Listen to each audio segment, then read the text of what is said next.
laisser leur entreprise pour vous écouter, pour vous accompagner et peut-être même pour vous embaucher, le reste est dans votre camp, tout simplement.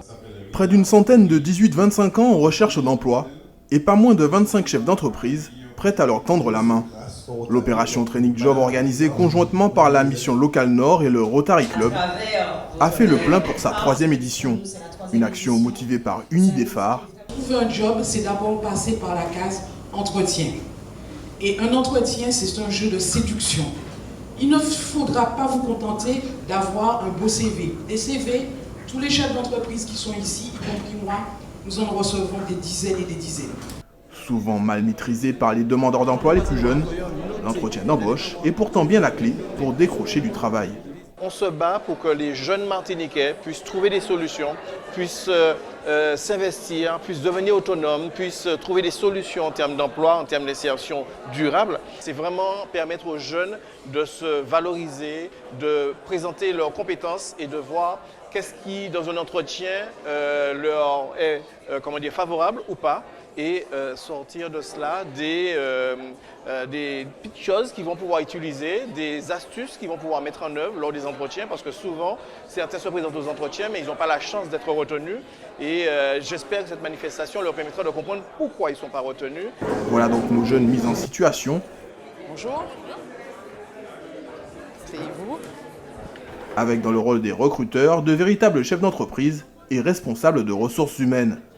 Posture, langage verbal et non verbal, CV, tout est passé au crible par les recruteurs. Quand moi je reçois ton CV, entre ton CV et le CV de quelqu'un qui est soignante, je vais choisir l'aide soignante. C'est bien les stages, mais ça n'est pas suffisant.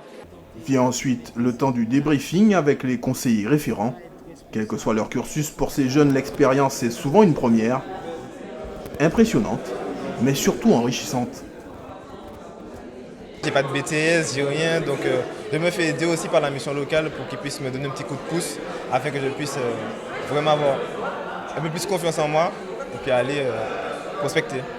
À la base, je suis un peu timide, j'aime pas trop parler, mais là ça allait parce que j'étais assez à l'aise, vu que la personne aussi qui m'aidait était à l'aise aussi. Donc je pense que ça peut m'aider à moins stresser pour le jour où ça va vraiment m'arriver. Ils m'ont montré comment éviter de trop ressentir l'impact du stress lorsque je me présente, lorsque je parle de mes passions, lorsque je montre ma passion. Donc ça a été très utile pour moi, je trouve. J'ai préparé un bac gestion administration dont j'ai eu mon diplôme en juin 2016. Puis voilà. Et on t'avait déjà préparé lors de ton parcours à ça, à rencontrer des patrons, à parler avec eux? Non, pas forcément. Le patron, entre parenthèses, a donné beaucoup de conseils, comment il fallait que j'améliore mon métier, quelle orientation que je devais prendre pour atteindre mon but. Une opération aussi plébiscitée par les acteurs du monde économique, souvent membres du Rotary Club, et qui n'ont pas hésité une seule seconde à donner de leur temps. Lorsque l'on reçoit des jeunes, on se rend compte qu'ils ne sont pas formés à passer les entretiens d'embauche. On leur dit, dans 80% du temps, qu'ils ne sont pas bons, qu'ils sont incompétents, qu'ils sont mal habillés, qu'ils sont ceci, qu'ils sont ça. Certes, il faut qu'ils prennent leurs responsabilités, mais il faut aussi les encourager. Vous ne pouvez pas faire de quelqu'un un collaborateur performant si vous ne cessez de lui dire qu'il est incompétent et incapable. On doit permettre à ces jeunes d'acquérir de l'estime. Et une fois qu'ils ont de l'estime, à ce moment, ils peuvent donner le meilleur d'eux en les encadrant. Lors des 2 premières sessions, l'opération Job Training aura permis à un tiers des jeunes de décrocher un travail